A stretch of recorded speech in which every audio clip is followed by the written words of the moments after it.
नमस्कार मित्रमैत्रिणींनो, आज आपण पाहणार आहोत रामनवमी विशेष मऊसूत सुटसुटीत आणि अगदी परफेक्ट प्रमाणात सहित तो म्हणजे प्रसादाचा शिरा.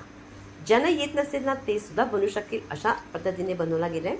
तर तुम्ही व्हिडिओ मात्र शेवटपर्यंत पाहायचे. तर चला जास्त काही न बोलता पटकन रेसिपीला सुरुवात करूया. सुरुवात असणार आहे जिन्नसाने. आपण आता जी वाटीने मी तूप घेतले त्याच वाटीने मी रवा घेतले आणि त्याच वाटीने साखरही घेतले.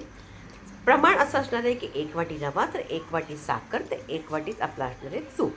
आता हे प्रमाण अगदी योग्य आहे, त्याच वाटीने घ्यायचे जेव्हा आपण सवा वाटीने घेतो, पण आज मी इथे 1 वाटीने घेते. आता इथे आपण घ्यायचं एखादं पातेलं, त्यामध्ये असणार आहे पाण्याचं आणि दुधाचं प्रमाण 2 वाट्या दूध घ्यायचे, त्याचबरोबर 1 वाटी घ्यायचं आपण पाणी. अगदी योग्य प्रमाण आहे. आता आपण या जे पाणी आणि दूध जेव्हा आपण मिक्स करतो हे पातेलं उचलायचं, गॅसवरती ठेवून त्याला चांगलं उकळू द्यायचं. जोपर्यंत दूध पाणी आपलं ते उकळत आहे तोपर्यंत आपण ड्रायफ्रूट्स भाजून घेऊया. जाडबुडाची कढाई घ्यायची, ज्यात जे आपण तूप घेतलं तर त्याच्याने मी 1-2 चमचे असं तूप घातले आणि त्याच्यामध्ये आपण इथे ड्रायफ्रूट्स घालायचे. ड्रायफ्रूट तुमच्या आवडीनुसार तुम्ही काही घेऊ शकता. मी ते काजू बदाम आणि पिस्ता घेतलेले आहेत. चारोळी पण असेल तेही घेऊ शकता, जे तुम्हाला आवडतं असं. हलकंसं 2 मिनटं भाजल्यानंतर पटकन त्याच्यानंतर आपण घालायचा मनुका अगोदर घालायचे नाही तर जास्त फुलल्या जातात. आता हे जरासं भाजले गेले की आपण हे ड्रायफ्रूट्स काढून घ्यायचे. ड्रायफ्रूट हे भाजून झालेले त्याच तुपामध्ये उरलेलं आपण तूप घालायचे. आता ह्याच्यामध्ये ड्रायफ्रूटाचे थोडेसे कण राहिले, पण काही हरकत नाही आहे का ते ड्रायफ्रूट्सच आहेत. आता नंतर ते तूप घातल्यानंतर तूप अगोदर गरम करायचं आणि नंतर आपण हा रवा घालायचा. जसा तुम्ही गरम गरम तुपामध्ये रवा घालता तसा पटकन तो अगदी फुलू लागतो आणि फुलू लागला की आपण सतत त्याला पळीने आपण ढवळत राहायचं. जसं तुम्ही ढवळत राहा तसं मात्र तो अगदी आणखीन फुलू लागेल, थोडासा रंगही बदली होऊ लागेल आणि त्याचा सुवास अगदी घरभर बसेल.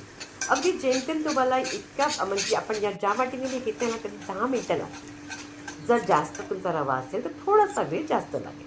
तर बघा रंग छान बदली झालेले आणि चांगला अगदी सुवास येतो अगदी घरभर अगदी आणि फुलून येतो. आता मात्र तुम्ही दूध पाण्याचं जे विकून आपण उकळलं ते घालताना मात्र गॅस अगदी बंद करायची किंवा 1 मिनटं बंद करा. थोडंसं मिश्रण घाला, पळीने ढवळून घ्या, पुन्हा गॅस लावा. म्हणजे मी काळजी घेण्यासाठी सांगते तुम्हाला आणि नंतर मग पूर्ण मिश्रण त्यात घालायचं. आता हे मिश्रण घातल्यानंतर सतत त्याला पुन्हा आपण ढवळत राहायचं. आता इथे 2-3 मिनटं ढवळल्यानंतर त्यानंतर आपण झाकण द्यायचं आणि त्याला चांगलं त्या रव्याला त्या दूध आणि पाण्याच्या मिश्रणामध्ये चांगलं शिजू द्यायचं. अगदी छान असं शिजलं जातं. अगदी जेमतेम तुम्हाला 4 मिनटं लागतील बस. 4 मिनटाने मी बघितलं तर बघा अगदी चांगला हा रवा मऊसूत झाला आहे. चांगला त्या दूध आणि पाण्याच्या मिश्रणामध्ये चांगला शिजला गेलेला आहे. म्हणून त्याला कधी अशा पद्धतीने पाणी आणि दूध किंवा तुम्ही पाणी जरी घातलं तर तुम्ही तेव्हा त्याला झाकून नक्कीच ठेवा. इथे तुम्हाला हवं असं तुमच्याकडे तर केळ असेल तर नक्की घाला. प्रसादाच्या शिऱ्यामध्ये केळही घातलं जातं, माझ्याकडे नव्हतं म्हणून मी घातलं नाही. आता इथे नंतर आपण घालायचं साखर घालायची. आता साखर घातल्यानंतर त्या साखरेचं बऱ्यापैकी पाणी होतं, म्हणून त्या गरम गरम आपला या रवा जो आपण भाजलेला असतो त्याच्यामध्ये साखर नक्कीच वितळली जाते. पुन्हा त्याला अगदी 2-3 मिनटं त्याला अशा पद्धतीने परतत राहायचं. जसं परतलं गेलं की पुन्हा त्याला झाकण ठेवायची, गॅस अगदी मंद करायची. पुन्हा त्याला 3 मिनटं ठेवा, अगदी पुरेसं आहे. 3 मिनटांनीच आपला शिरा अगदी छान बनतो. बाजूने बघाल ना तर तुम्ही तेल म्हणाली मी तूप सुटू लागलं आहे आणि आता पुन्हा त्याला अशा पद्धतीने चांगला मिक्स केला आहे. आणि आता जेव्हा आपला हा शिरा होतो त्याचवेळी आपण नंतरच घालायची वेलची पूड आणि त्याचबरोबर ड्रायफ्रूट. अगोदर वेलची पूड घालू नका, नंतर त्याचा सुवास त्याच्यामध्ये निघून जातो, म्हणून कधी वेलची पूड आणि ड्रायफ्रूट आपण नंतरच घालायचे. ते केसाचे थोडे धागे घातले नसेल तर हरकत नाही, फक्त वेलची पूड आणि ड्रायफ्रूट घातले तरी चालते.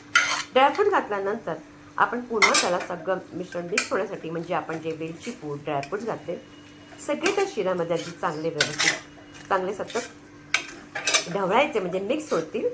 आणि त्याचबरोबर आपण त्याला अगदी थोडंसं अगदी 2 मिनटासाठी झाकून ठेवायचे. 2 मिनटं मी झाकलं आहे आणि आता आपला शिरा झालेला आहे. त्याच्यातली थोडीशी तुळशीची पानं टाकायची, कारण का हा आपला नैवेद्याचा प्रसाद आहे. आता याला मिक्स केल्यानंतर तुम्हाला मी दाखवते. तर तुम्हाला जर वाटत असेल की आपलं हे तूप सुटलं नाही, पण जेव्हा तुम्ही त्याला तसंच ठेवाल ना तर बघा बाजूने तुम्हाला दिसत असेल तूप चांगलं सुटू लागलं आहे म्हणून प्रमाण अगदी परफेक्ट असं आहे. आता हे आम्ही काढलं आहे का प्लॅटफॉर्ममध्ये आणि बघा ना अगदी मस्त असा आपला सुटसुटीत असा हा प्रसादाचा शिरा रेडी झाला आहे. आता हा तुम्ही अगोदर नैवेद्य दाखवून नंतर खायला आपला तयार होतो. आणि ते बनवायलाही सोपं आहे. प्रमाण अगदी परफेक्ट घेतलेलं आहे. अचूक प्रमाणासहित आपण हा प्रसादाचा शिरा बनवला आहे, म्हणून तुम्ही नक्की करून बघायचं आहे. आणि अशा पद्धतीने तुमचा शिरा कुठेही चुकणारही नाही. मऊसूतही बनतो, खायला अगदी अप्रतिम लागतो. आणि मी इथे थोडीशी पानं ठेवली कारण हा नैवेद्याचा आहे. रेसिपी तुम्हाला कशी वाटली, आवडली का? आवडल्यास जास्तीत जास्त लाईक करायचे, प्रत्येकांकडे शेअर करायचे. शॉर्ट व्हिडिओ पाहायला मात्र विसरायचं नाही आहे आणि मला पुरेपूर सपोर्ट करायचं आहे. आणि पुन्हा भेटायचं आहे आपण एका छानशा रेसिपीबरोबर.